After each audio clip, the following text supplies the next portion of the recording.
नशे के खिलाफ भजनलाल सरकार का बड़ा एक्शन देखने को मिल रहा है। एनकोड के इस सरकार में पहली बार बड़ी बैठक हुई। मुख्य सचिव सुधांशु पंत की अध्यक्षता में 2.5 घंटे तक ये बैठक चली। नशे के खिलाफ होगा टास्क फोर्स का गठन।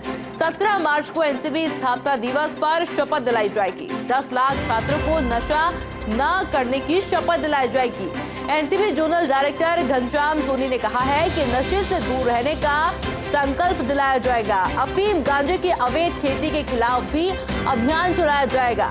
अवैध खेती पाए जाने पर पटवारियों के खिलाफ में सख्त कार्रवाई होगी। इसके अलावा शैक्षणिक संस्थाओं के 100 मीटर के दायरे में नहीं बेची जा सकेगी धूम्रपान की चीजें। नशीली दवाओं बेचने पर मेडिकल स्टोर के लाइसेंस को निरस्त कर दिया जाएगा और पूरे राजस्थान को 4 हिस्सों में बांटा जाएगा। येलो, ग्रीन, ऑरेंज और व्हाइट श्रेणी में बांटकर कार्रवाई होगी। नशे की रोकथाम के लिए प्रभावी अभियान भी चलाया जाएगा। मेरे साथ में सहयोगी ऋतुराज भी जुड़ चुके हैं। ऋतुराज, ये जो श्रेणियां बांटी गई है 4 हिस्सों के अंदर पूरे राजस्थान में, येलो, ग्रीन, ऑरेंज और व्हाइट, इसको जरा समझाइएगा। देखिए, ये जो श्रेणियां हैं इसके मुताबिक जिन क्षेत्रों में ज्यादा जो नशे का प्रभाव हो सकता है और युवा ज्यादा गिरफ्त में है, ऐसी श्रेणियां बनाई गई हैं।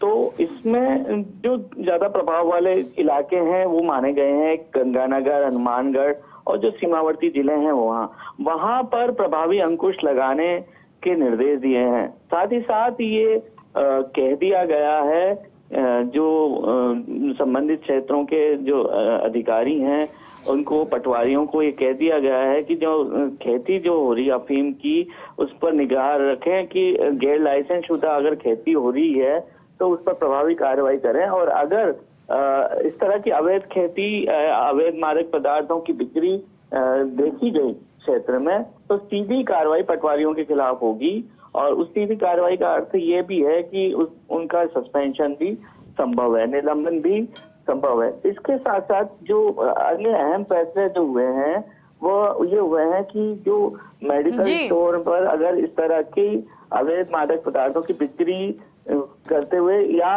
और कहीं किसी स्टोर पर ऐसी मिली बिक्री जो होते हुए, तो उनका लाइसेंस निरस्त करने के निर्देश दे दिए हैं सीएस ने। और इसको पूरी मॉनिटरिंग जो नारकोटिक्स विभाग है वह रखेगा। साथ ही साथ पुलिस को भी इस पर समुचित निगरानी रखनी होगी।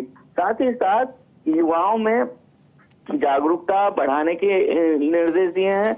इसके तहत जो शपथ दिलाई जाएगी वो दिलाई जाएगी और जो एनसीबीडी नारकोटिक्स कंट्रोल ब्यूरो की स्थापना का जो दिन है उस दिन ये शपथ दिलाई जाएगी। साथ ही साथ अन्य अभियान से जुड़े और गतिविधियां, रैली और जन जागरूकता के तमाम आयोजन करने के निर्देश दिए हैं। साथ ही सीएस ने साफ तौर पर कहा है कि हर 3 माह में किसी न किसी तरह से ये बैठक आयोजित होकर और इसमें जो निर्देश हैं उसकी कितनी कार्यपालना हुई है इसकी समीक्षा करने के यहाँ पे निर्देश दिए हैं।